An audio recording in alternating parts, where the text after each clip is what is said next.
Hello, you are listening to Groundbreaking Women in Conversation. I'm your host, Eva Wiebrecht, and today I have a very special guest, Dr. Michele Ritterman. She's the far most known female student of Dr. Erickson, the Ericksonian hypnotherapy approach. She was featured in the documentary about Dr. Erickson's personal and professional life, The Wizard of the Desert. She wrote a groundbreaking book, Hypnosis in Family Therapy, and was the first to point out that a symptom, a problem in a family, could be seen as a problem trance experience. So if we thoroughly study the step-by-step induction that happens in a family field, we can then help the system with the same pattern to move into a wanted direction and help them to create a new sense of balance and harmony and wholeness. I'm sure that you will enjoy her insightfulness and wisdom as much as I did. Begin, I just want to say I'm so grateful that you said yes to the invitation, Michele. And I'm so grateful you sent me an invitation and that we have this moment of synchronicities and a chance to connect with each other and share.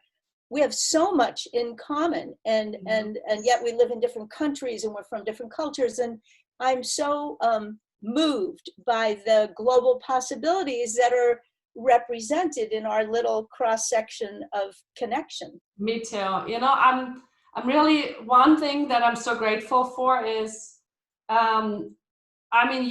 you educated me that you wrote this groundbreaking book of hypnosis and family therapy, and that you really was the first person to point out that you could see like symptoms like that are occurring in families are really like a trance induction.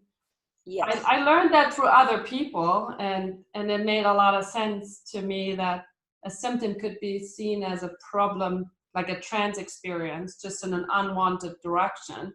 But you're really the pioneer of pointing this out and also marrying hypnotherapy with family therapy.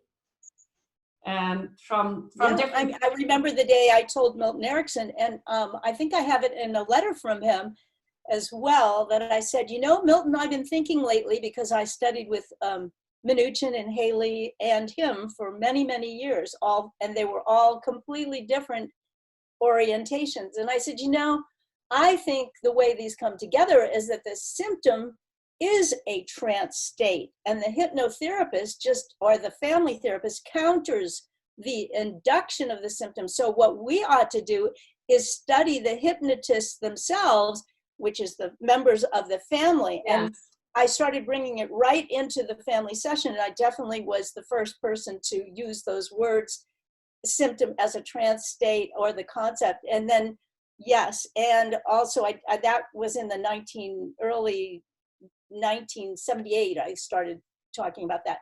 Wow. And or earlier, maybe even 1977. But anyway, the point is that it's observable. And what's important, I guess I wanted to say, this brings up something, if you don't mind my saying it. I had observed the psychosomatic research, family therapy research of Minuchin and those in the clinic I was training. And what you would see is they would do a stress interview with a family that had a child with supralabile diabetes. Yeah. And that meant the kind of diabetes that should have been regulated by meds, but it wasn't. So in the interview, if the parents got into a fight, if you could provoke that, the free fatty acids in the blood level of the symptomatic child measurably went up. If you could get the parents to cooperate and agree, the free fatty acids in the child went down, but it could go up in the parents. So you see a family blood system. And I thought this was significant to me. And putting together Eric, I said, aha. So what Erickson did with me, I could see was affecting my physiology, my rate of respiration, my heart rate, my Yeah. perception, whether what I saw, what I didn't see, physiological changes. And he did a lot of research on all that. And I thought, okay, so he's just doing what the family already does, what the society already does. He's Right. just doing it now to help a person. So why don't we study exactly how the person is being driven into symptomatic state Yes. and reverse that process? It's very simple and obvious. The symptom is a trance induced by the family and by society, and the person is receiving the messages and they're involved in the transmission. It's not like they're just a passive recipient. Right. Right. Anyway, that's my contribution. That's just exciting. I mean, that's just so amazing. That's just so observant and so brilliant to put those two, I want to say, like natural phenomenons that occur, and then study them, unpack them, take all that you know from hypnotherapy, and then put it together so that you can, I mean, the way I see it, you're basically studying what happens in the family to then use it, utilize it, and basically move it into a wanted direction, because that's what the naturalistic approach of hypnosis is that's its attempt anyways. You take a naturalistic state and in a high quality, and then move it into a wanted direction. Right. Everybody talks about utilization, but they don't really know the meaning of the word, because the utilization is utilization of the ongoing destructive inductions. And you see exactly where they impact the person. And then the therapy is like, I call it laser beam therapy. You, the therapist, come in right there. Yeah. There's a precision to it. And that's why you can activate in a person change rather rapidly sometimes. Right. Not because you did some trick or gimmick, but because you carefully observed and you came in to a person already receptive to you and gave a useful message. Yeah. Right. And if you, speaking of synchronicity, as we were, if you do that with a number of family members at the same time, bingo. Right. I mean, I do remember Virginia liked to say, and that's one of the basic beliefs, the problem is not the problem, but coping is.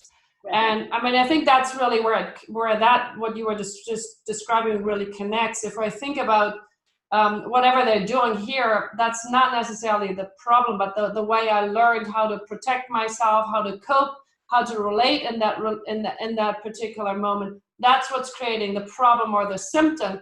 But when I understand that type of relationship really, really well, and the way it's almost directed, like one act to the next act, to the next act, to the next act, it's almost like a theater piece that you can cut in 1, 2, 3, 4, 5, unpack it, and then redirect it. So it's actually creating a new pathway for better harmony for the larger system. Then that's the right direction, right? No, that's a beautiful application of all of that. You know, I call it, my words are not as elegant, but tracking. You know, if you just track the sequences, and the thing that's really important is to track observable. These are observable. This could all be studied. I just never did this study. But you track the sequences of interaction, because I already saw it in the psychosomatic research, and I'm more of a clinician than a researcher. Yeah. But you track it and you follow the sequences. Now, saying that could be enacted, that is the family dynamic. That is the dynamic. You know, like I was talking to a client last night, and she and her husband are an integrated family, and one of her children has a lot of problems. And he is of a different culture from her, where he's more patriarchal. He's a wonderful, wonderful person, but he will come down on the child and stop it right away. So then she freaks out, protects the son, gets mad at the husband, and so on. It goes on. It's a dynamic. So what we're working on now is just observing the sequences, you know, tracking the predictable, and seeing where we can intervene. In that. It's a little drama, though. Yes, you know, they can act it out. Well, I know that you're a dancer too. It's one of the things that we share about movement and body and dancing. And we like to say that there's a family choreography and a family ballet, like a stress ballet. So maybe the father is blaming, and then the mother is blaming back, and then the father is placating, and then she goes computer, and then he distracts and he leaves. And then I usually sometimes playfully say, and then life goes on. Somehow they just get distracted by life and they keep doing whatever they're doing. Maybe they have make-up sex, so they stop the pattern, and then they go again. So then the sequence is one blames, the next one blames back, and so you have this sequence. Well, and don't forget the child is triggering it.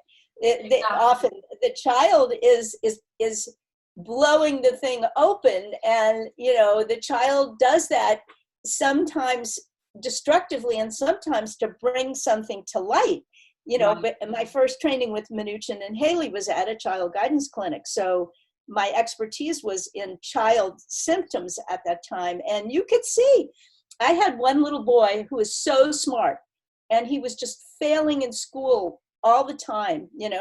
Well, I knew that I knew why he was doing it. I could tell in the first family interview. So I said, may I speak to your son alone for a minute? He was only like 8.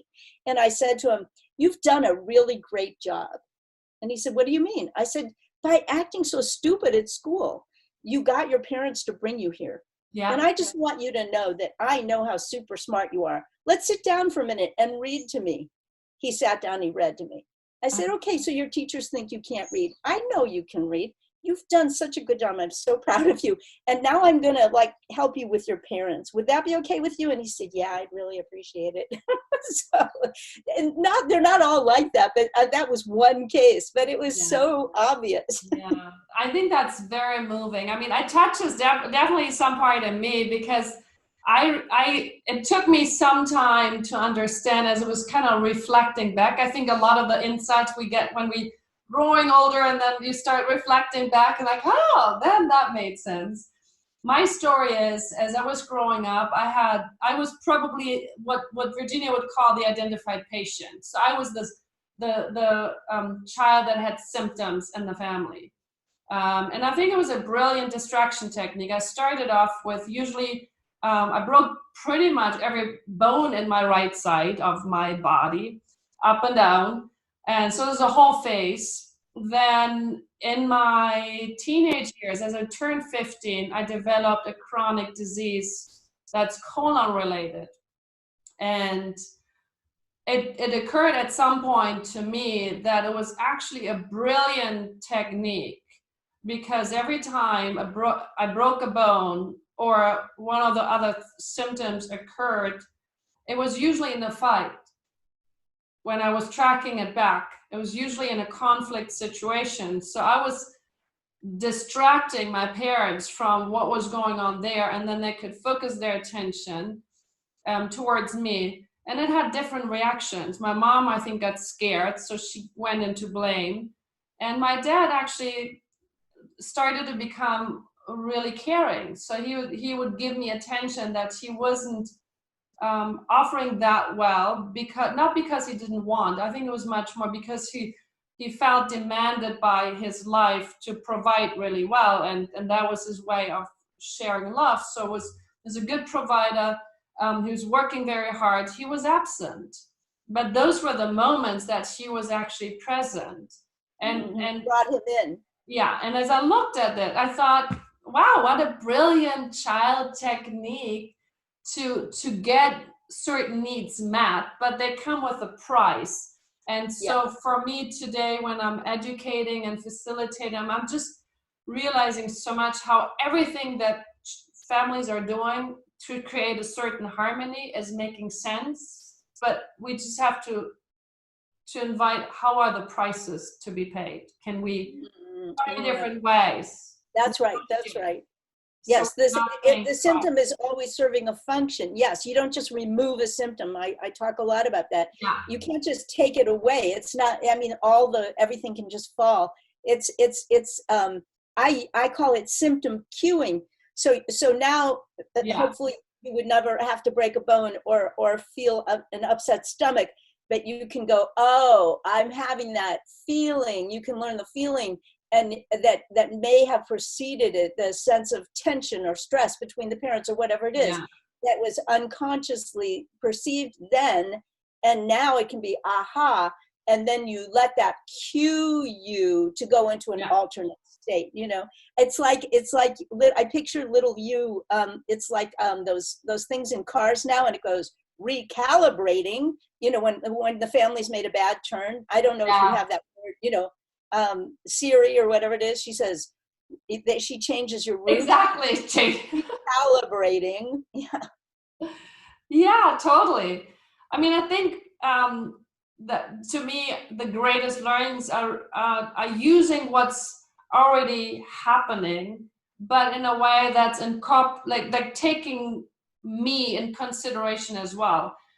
You know, in certain moments, I will still use my skillfulness and being able to distract, but I may use it as using my sense of humor, using my playfulness, using my creativity, using my, I don't know, story mind, telling a story, but with a in a way that's honoring me and honoring the whole system, and maybe the understanding, oh, maybe we're a little bit too tight here. We may need a little bit more playfulness. And so I've been appreciating how in my growing up, I learned a lot of things that are still helpful today, but I've been really negotiating. Do I go in a problem trance field and create a symptom and I just get sponged in, or am I willfully activating a certain resource that's behind the whole pattern that I automatically learned because I was just not aware of it? So it's I like to call them kisses of awakening, like those, you know, it's hurtful, it's undesirable, but it's like a kiss of awakening, and sometimes it can actually be really illuminating and bringing great resources, not just to yourself, but to the larger family as well. I love that. I love your language. I call that making the unconscious conscious. Right. And, you know, I talked with Erickson a lot about that. I said, you know, the way I focus on therapy is more about awakening. You know, his was more about inducing the counterinduction, which I studied with him and learned, and it's very important and helpful, of course. Yeah. But I also think that there are a therapeutic focus that's perhaps just as important is how do you help people awaken from the trance like you're talking about. And I like your language, the kiss, the dance. You know, these are very vivid. Mine are very academic sounding and logical, which I think is harder for people to really absorb in a lot of ways. I think that's how we dance beautiful together and complement each other. Thank you so much for your precious time. I'm always so touched when I have spoken with you. I just always feel amazed and in wonderment. So thank you for being you. Me too. It's totally mutual. I like your kisses and your dances and your, it's beautiful. And Virginia Satir would be very proud of you. Kisses. Love you.